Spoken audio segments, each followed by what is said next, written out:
সকালে ঘুম থেকে উঠে বিছানাটা একদম ঠিকঠাক করে নিচ্ছি, পরিপাটি করে রাখবো, যেহেতু বাসায় আপু থাকবে না। আর এটা হচ্ছে আমার আপুর বাসা।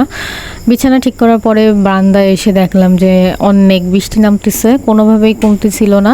ওদিন বাংলাদেশে প্রায় সব জায়গাতেই অনেক বেশি বৃষ্টি হচ্ছিল। আর এই ব্লগটা হচ্ছে অনেক দিন আগের, আমি অসুস্থ ছিলাম, ঈদ আসলো, এই জন্য আর আপলোড করতে পারি নাই। তো এই বৃষ্টিতে ভিজেই মূলত আমার জ্বরটা আসছিল। একটানা 5 দিন আমি জ্বরে ভুগছি ভাই, এত জ্বর হয়েছিল। যাই হোক, এই ব্রেকফাস্ট করে এই বাসার দিকে রওনা হব, এই জন্য ব্রেকফাস্টে তেমন আহামরি কিছু ছিল না। আর ঘরেও রান্না করার মতো তেমন কিছুই ছিল না। রুটি ছিল, সেটাকে আমি পরোটা বানিয়েছিলাম। আর এখানে হচ্ছে নাগেটস চিকেন বল ভেজে নেব। অত একটা নিব না, কারণ আপু যেহেতু খায় না, আমারই খেতে হবে। ও জাস্ট শুধু হালকা, ওর খেতে ইচ্ছে করে না, যেহেতু ওর ডেঙ্গু হয়েছে, ওর মুখে তো তেমন রুচি নাই, টেস্ট নাই। তো এখানে আমি হচ্ছে চিকেন বল আর নাগেটস ভেজে নিচ্ছিলাম আর পরোটা বানাবো।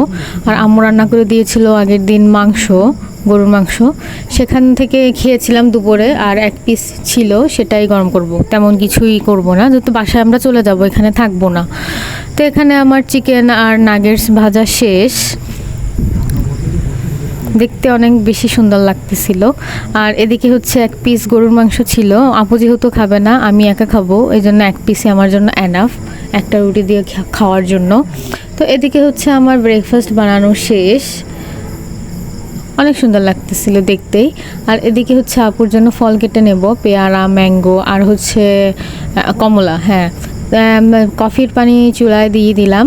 আর এদিকে হচ্ছে আমি এই বাসনগুলো একটু ক্লিন করে নেব, তত সময় আমার কফি বানানোর পানিটাও হয়ে যাবে। এই তো আমার কফির পানি হয়ে এসেছে, এখন আমি পানিটা মগে করে নিয়ে যাব রুমে, যে এই কফিটা বানাবো। আমি পানিটা নিয়ে যাচ্ছিলাম মগে।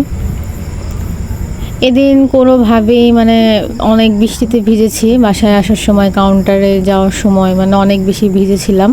এই তো কফিতে আমি হচ্ছে চিনি, মিল্ক পাউডার, কফি দিয়ে দেব। মিল্ক পাউডার দিয়ে দিলাম, এখন হচ্ছে কফি দিয়ে দিব। কফিটা হচ্ছে অনেক দিন ছিল প্যাকেটে ছিল, এই জন্য দলা দলা হয়ে গিয়েছিল, কোনোভাবেই দেখি মগের ভিতরে পড়তেছিল না। ভাই অনেক ওর সাথে অত্যাচার করে দেন আমি ওকে আমি খাওয়ার জন্য বের করলাম। এই তো কফি বানানো হচ্ছে। আর এই তো আমার ব্রেকফাস্ট একদম রেডি, যা পেরেছি তাই। ভাই অল্প সময়ের ভিতরে অনেক বেশি ক্ষুধা লাগছিল, ঘুম থেকে উঠতে অনেক বেশি লেট হয়ে গিয়েছিল, যেমন পেরেছি আর কি খাওয়ার জন্য তেমন। আর এই ফলগুলো হচ্ছে ওর জন্য কেটেছিলাম, ওর যেহেতু মুখে রুচি নাই, ও তেমন কিছুই খেতে পারে না, তো বলছি তুই ফল খা। আর এদিকে ওয়েট করছিলাম যে কখন বৃষ্টিটা থামবে আর কখন আমরা দুইজনে বের হব। বৃষ্টি না থামা পর্যন্ত আমরা বের হতে পারছিলাম না, অনেক পরিমাণে বৃষ্টি হচ্ছিল। আমি রুম থেকে একটা ভিডিও নিলাম, অনেক বেশি ভালো লাগতেছিল। বারান্দাতে মানে দেখতে অনেক বেশি সুন্দর লাগতেছিল, ঝিরিঝিরি বৃষ্টি, আর রুম থেকে অনেক সুন্দর একটা ভিউ আসতেছিল।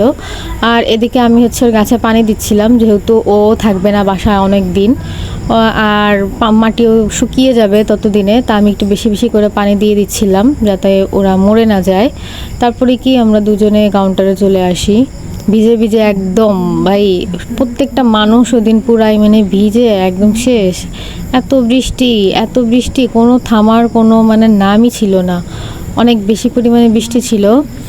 তারপরে ফাইনালি 1.5 ঘন্টা অপেক্ষা করার পর গাড়ি আসলো, গাড়িতে ওঠার সময়ও ভিজেছি, আর এই বৃষ্টিতে ভিজে আমার জ্বর হয়েছে।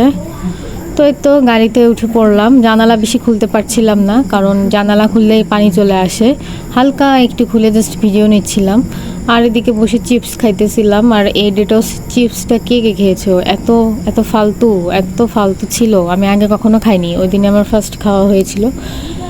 ফাইনালি পদ্মা সেতুতে উঠে গেলাম অনেক টাইম পর, অনেক বেশি জ্যাম ছিল, জ্যামে বসে থাকতে থাকতে একদম বোরিং ফিল করতেছিলাম। তারপর হচ্ছে আমাদের ব্রেক দিয়েছিল 20 মিনিটের, তো এটা হচ্ছে সম্পান রেস্টুরেন্ট, এখানে আমরা গিয়েছিলাম ব্রেক টাইমে, হালকা পাতলা, যেহেতু আমরা না খেয়ে বের হয়েছিলাম। আর এখানে এসে অনেক রকমের স্ন্যাক্স ছিল, বাট আমাদের কোনোটাই তেমন মনে হচ্ছিল না ভালো, জাস্ট খালি একটা চিকেন পরোটা নিয়েছিলাম, দুইজনে শেয়ার করে খেলাম, বাট এটা তেমন একটা ভালো ছিল না, একদম ফালতু ছিল। এই তো আজকের ব্লগ।